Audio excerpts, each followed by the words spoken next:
I have complicated feelings about advertising.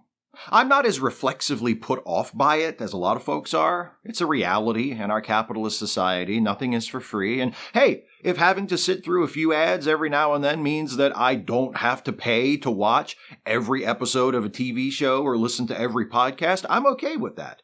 It's intrusive and annoying, but I get it. I don't get all huffy when the host of a podcast I'm listening to pivots to an ad read. You gotta make a living, right? That being said, I do notice when certain advertisers seem less reputable than others. Health supplements are still a popular item, especially on shows with heavily male-skewing audiences, and most of those are no better than the assorted physics, tinctures, and potions peddled by 19th century snake oil salesmen. There are the various meal delivery companies, some of which offer food that does look genuinely appetizing considering a UPS driver drops it off at your house in a box, none of which have managed to convince me their service is in any way better or less expensive than just going to the goddamn grocery store a couple of times a month. And then there are my favorite disreputable advertisers, bookies. Sure, they call themselves other things, sports betting, online gaming, but if you tell someone you think Team USA is going to win the World Cup and they agree to pay you if you're right and you agree to pay them if you're wrong, it doesn't matter if that someone is a website or a dude sitting in a booth in a dimly lit corner of an Italian restaurant. That's a bookie. And now they advertise and need your credit card number. But of all the advertisers I see on TV and YouTube and streaming services and hear when I listen to podcasts, the ones that have always been the most suspect are prescription drugs. And that's not because I doubt the value of the product. Obviously, not all prescription drugs are the same, and some prescription drug companies have been predatory and grossly irresponsible. Purdue Pharma, anyone? But in general, I don't have a problem with pharmaceuticals. No, I find it suspect because prescription drug commercials are aimed at the wrong audience. We've all had the same experience, I'm assuming. You're watching TV, the show goes to commercial, and you see an ad where an attractive white lady in her mid-30s is lamenting how she can't always be there for her husband and children because of her crippling depression. Then she gets to the part where her doctor told her about this new treatment, only 1 pill a day following a month-long series of intracranial injections, and her desaturated world was transformed into a technicolor paradise of youth soccer and home-cooked family dinners and chaste yet emotionally fulfilling marital handholding. And the ad finishes with an announcer saying, "Ask your doctor about Zecutab." Actually, before I get to the real problem, let me pause there for a minute, because have you noticed how much worse these pharma companies have gotten at naming their drugs? It used to be that the brand name was something, kind of lyrical and easy to remember because the medical name was too much of a mouthful. Like, there's an antidepressant sold under the name Celexa, and the medical name for it is citalopram. Makes sense. Or there's loratadine, a drug I take every day for my allergies, which is better known by its brand name, Claritin. And in that case, the brand name not only sounds better and is easier to remember, it also kind of tells you something about the medication. Claritin, it clears up your symptoms, lets you breathe freely. Most of the new prescription drug commercials I've seen lately have been for drugs with names like Melbanab or Zicuzin or Frectumazar. And those are the brand names. The brand name might be something like Cruzmabam, and the medical name would be Cruzmacil. And what's the difference at that point? Is calling it Cruzmabam really going to help you move more units than if you just called it Cruzmacil? They both sound like planets in a goddamn 1950s pulp sci-fi story. Maybe I just don't understand marketing.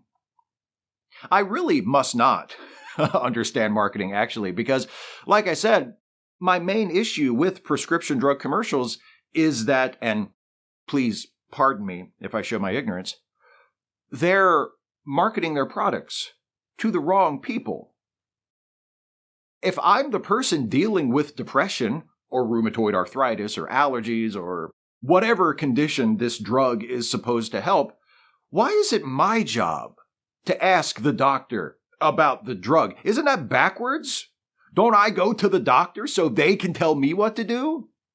Who am I to tell my doctor their business? I didn't go to medical school. I was an English major. I have no skills relevant to any practical field, least of all medicine. How is that even supposed to work?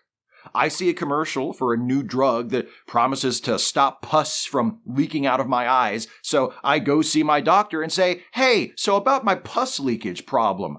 I was watching TV last week, and I heard about this new drug called Junkivax. Do you think Junkivax is right for me?"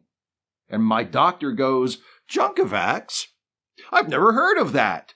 And they pull out their phone and Google it and say, "Wow, this is a great drug. Thanks for telling me about it. I'll definitely write you a script for this. It should dry that pus right up."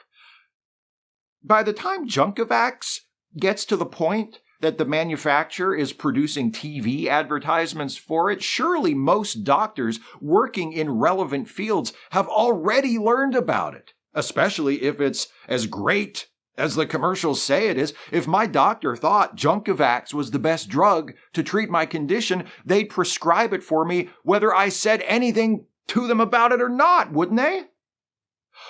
Why would me saying something about it to them make any difference? And if it did make a difference, would I really want them as my doctor? Why is my doctor taking my advice? I'm not a doctor. I want a doctor whose motto is first do no harm, not the customer is always right. Besides, if my doctor is the suggestible kind, wouldn't they already have been influenced by the drug dealers the pharma companies are constantly sending to their office?